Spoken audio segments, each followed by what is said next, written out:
Hello friends, അപ്പോൾ നമുക്കിന്നൊരു variety തോരൻ try ചെയ്താലോ. നമ്മുടെ പറമ്പിലൊക്കെ വെറുതെ ചുമ്മാ നിൽക്കുന്ന ചുണ്ടയ്ക്ക ഉണ്ടല്ലോ, അതിട്ടൊരു തോരൻ വെക്കാനാണ്. അപ്പോൾ നമ്മുടെ വീടിൻ്റെ മുറ്റത്തൊക്കെ നമ്മൾ ശ്രദ്ധിച്ചാൽ കാണും ഈ ചുണ്ടയ്ക്ക നിൽക്കുന്നത്. അപ്പോൾ അതെങ്ങനെ തോരൻ വെക്കുന്നത് നോക്കാം. അപ്പോൾ ആദ്യം അതെടുത്തിട്ട് നമ്മളൊരു ഇടികല്ലിൽ വെച്ചിട്ട് അത് ചതയ്ക്കണം. ചുമ്മാ ഇടികല്ലും കൊണ്ട് അടിച്ചിട്ട് നമ്മൾ അതിൻ്റെ അരി മൊത്തം എടുത്ത് മാറ്റണം. എന്നിട്ട് നന്നായിട്ട് കഴുകണം. ഒരുപാട് വെള്ളത്തിൽ കഴുകിയാൽ ഈ അരി പോകത്തുള്ളൂ.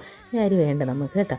അപ്പോൾ എന്നിട്ട് നമ്മൾ ചതച്ചിട്ട് ബാക്കി കിട്ടിയിരിക്കുന്ന ആ ചുണ്ടയ്ക്കകത്തോട്ട് ഒരു സവാള നമുക്ക് ചതച്ച് വന്നപ്പോൾ കുറച്ചേ കിട്ടിയുള്ളൂ. അപ്പോൾ അരമുറി സവാളയുടെ സാധനമേ ഉള്ളായിരുന്നു കേട്ടോ.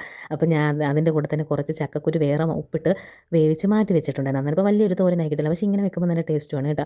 അങ്ങനെ നമ്മൾ ആദ്യം ചുണ്ടയ്ക്കായി സവാളയും ഉപ്പും മഞ്ഞൾപ്പൊടി ഇട്ട് വേവിക്കണം. വെന്ത് ആ വെള്ളം പറ്റി കഴിയുമ്പോഴത്തേന് ഇതിന് നല്ല വേവുണ്ട് അത്യാവശ്യം കേട്ടോ. അപ്പോൾ നമ്മുടെ ഗ്രീൻ പീസിൻ്റെ തൊലി പോലൊക്കെ ഇരിക്കും കാണുമ്പോൾ.